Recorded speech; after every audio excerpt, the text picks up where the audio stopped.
So last time we went over the Kread-EX script and how it changes how the database functions. Today let's look at the actual script and what we can do to configure it. We're mostly going to be working with the configuration sections. So I stated yesterday, it's not just one script, it's actually two scripts. So you have Kread-EX's Battle System, which is built on top of the Minecraft animated battler script. So let's start with the animated battler script. First, the first entry, all you'll see are instructions, credits, author's notes, and so on. And what you're mostly going to be working with is with the configuration section. You can do some things if you really want to get your hands wet and a bit of Ruby coding, RGSS. You can go ahead and modify the battle system itself, the sprites, etc. But we're going to be focusing on configuration, basically to make the script do what you want to do. And luckily these scripts are very well commented on. Whenever you see something that you might be curious about its function, you just need to read the comments next to or on top of that section.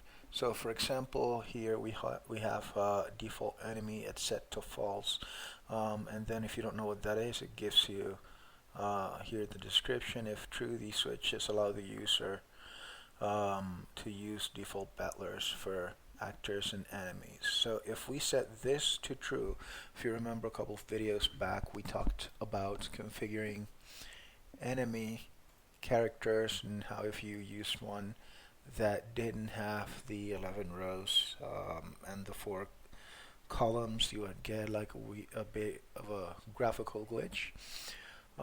If you set this to true here with the enemy, true, then you'll be able to use the normal enemies. So let's just go ahead and set this battle with normal enemies so that you see what that switch does. Just go into a battle, and there you have the normal enemies. I didn't reposition them anywhere, so they're just in the middle of the screen. And so if you do the same with the actor true, what it will do is that it will use whatever battler you've decided here. So let's go ahead and change the one for the old guy, and let's give him a normal battler so that you guys can see how that works out. And let's go over here at troops. I believe that we're fighting against the 2 Lamians, so let's just move them a little bit over this way. Okay, so battle system still by default sets enemies on the left and player characters on the right. And so now what you'll see is this. The one that we changed, the normal battler, is here. And then the others, because we didn't change them, you'll see all the 12 characters just kind of lined up in a row. Now this might actually prove to make somewhat interesting a somewhat interesting concept, because you can basically go here into the actors section and you can give everyone a normal actor, thief, and I believe we're using you as well, just fighter and cleric. You can give everyone a normal actor, and then you can reposition them. We'll go into the repositioning later on. And then if you really don't want to make the Minecraft style battlers for everyone, you can just go ahead and use the default battlers, and you can organize them here like so, and it'll have the spell, but you'll still have the functionality of the Artonel ecosystem. So you'll still have the wizard spells, which we renamed in the last video, cast spell, and so on. Right? Let's set this to false, because we false like the animated battlers. If you want to have specific enemies or specific characters, use the default art, meaning the one that we just looked at here. Let's say that you want all of the enemies to use Minecraft style, but then you want Cerberus to use the default battler graphic, which is this one. Then you go over here to the script and you put enemy ID 12, and let's say that you want whatever's after Cerberus, 13, 14. So you would do that, and then if you go into the database and you create a troop where you have set a Minecraft enemy and a normal enemy in the same screen. Let's go ahead and change our actors graphics back. Let's see, who was this? You were this guy. You were... There we go, you were this one. You were this. Then Ophelia, we can just give her any standard 11 pose character in here. Right, and I was very specific. You notice I was very specific in choosing this specific sprite, which is 10 base, and this specific sprite, which is also 10 base for those two characters, for character actor ID 3 and 4. And there's a reason for that, and we'll get to that. But anyway, we have set these enemies to use the default enemy ID, the default enemy sprite, but overall, if it's not specified here, it's going to use the 11 row 4 column animated battler. Let's just call it animated battler. So here you have the animated battler, and here you have the enemy that you have defined to use the normal art. And maybe you want to have a system where you have static enemies, and then you want to have all the enemies just kind of be static, and that's fine. That's actually really cool. There's a lot of battle systems that do that as well. So let's just leave that there for now. Here you have the definition of how the enemy and the characters, what they will do when you defeat them.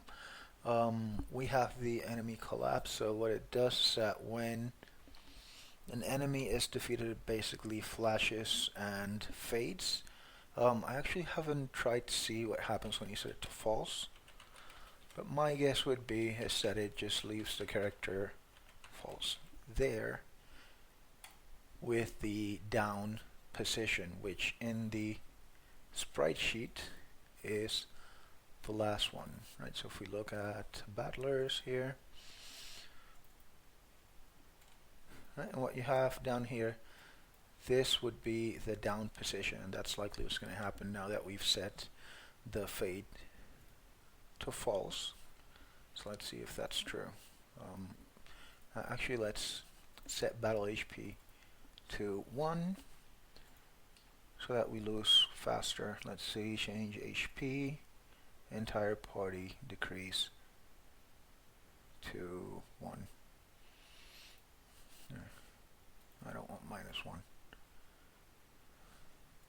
-800, whatever. That'll do.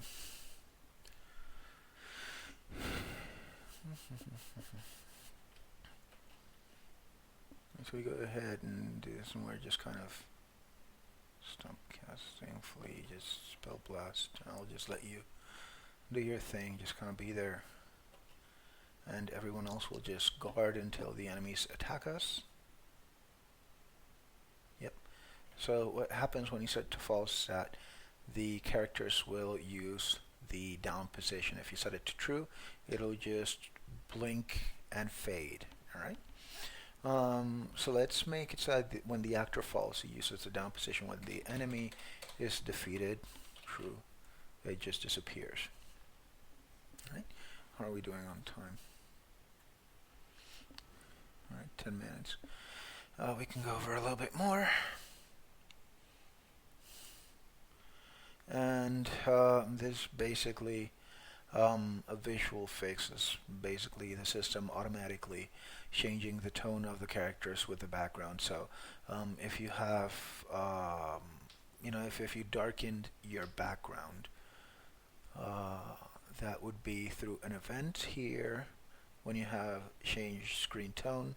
And let's say that you want to make your background all, dark and moody for whatever reason, right?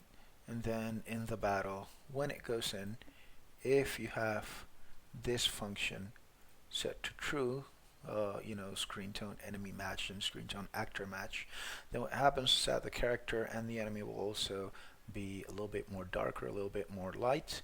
If you set it to false, then you'll just have the background be darker, but the characters will just kind of pop up and they'll have their normal colors. Here you basically play with the speed, maximum positions, and other considerations of the battle. The frame rate speed of the battlers is basically how fast the character will move forward and back. So let's just go ahead and change this to, let's change this to false so that you can just kind of false, see what it does. False. And so frame rate speed, let's just set this to maybe 9. I'm not sure that there's going to be a lot of difference on that. The rush bit would be where the character moves forward with, how long does it take to move forward and back. So let's set this one to 0.5. Here the maximum number of poses would be the default number of poses that a character will have. This really important number, if you look at the sprites here, this is the standard, what's called white ties template. It has 11 poses. If you look at the, where do we have? Sheena, this one has 10 poses, slightly different format. And then you have another one that's really popular. It's called the holder format. So let's go ahead and find that one so that you can see the holder template, holder animated battlers.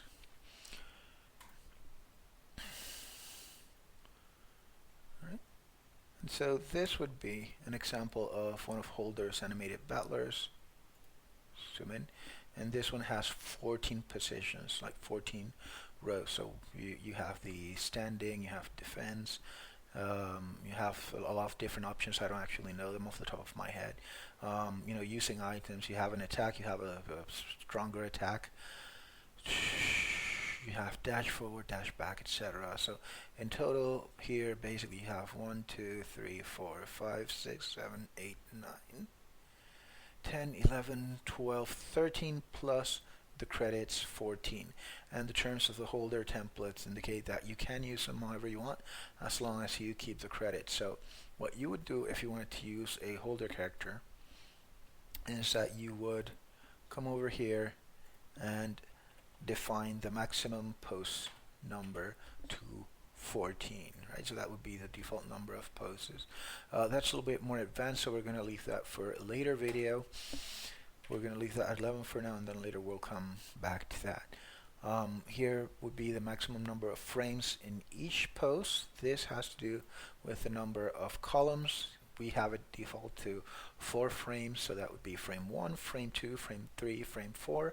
And if you want to add more animations, maybe you want to add some custom animations. Maybe you have an artist that made a character with more frames, then you can just expand that to 8, 9, or so on.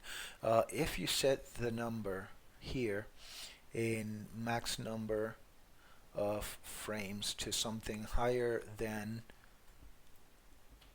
whatever you have in your in your character sheet, then what will happen is that it will split. So for example, if we set that number to 8, you will see that half of the character in the battle screen, the character will appear like half, and then half, then half, then half, etc.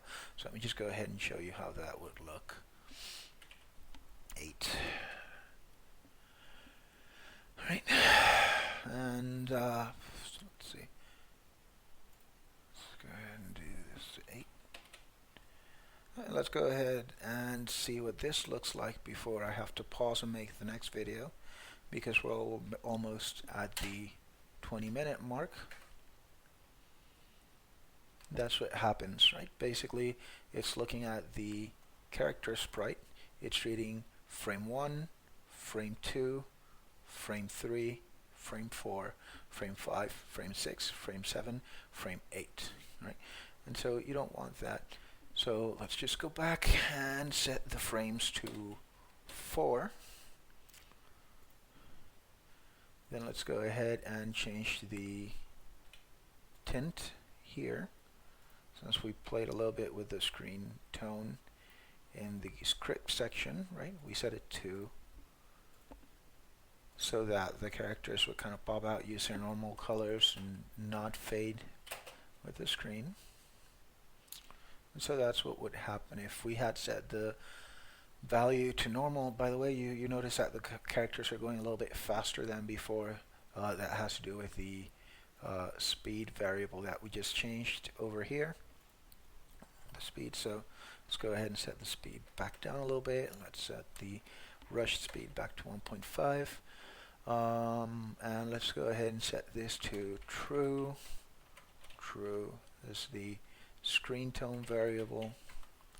True. All right. And now let's try it out, and you'll see that the characters are moving a little bit slower, and that they kind of darken up with the background. Alright, so that's it for this video. We'll look at the rest of the script on the next one.